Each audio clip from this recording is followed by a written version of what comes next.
Saan po yung daan ko? Alam niyo po ba yung pagdagangan ng tabako? Opo.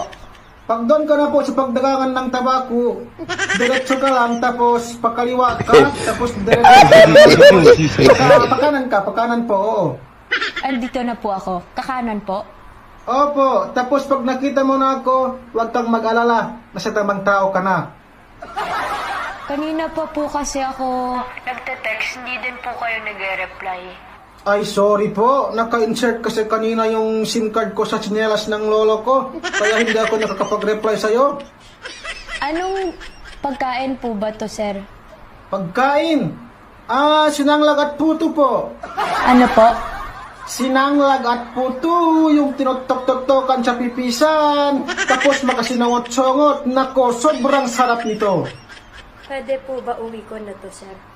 Oo, pwede. Kahit hindi ka na magbayad, libre ko na yan sa'yo. Pero sa isang kondisyon. Pakis lang, pwede ba? Kayo na pong bahala, sir.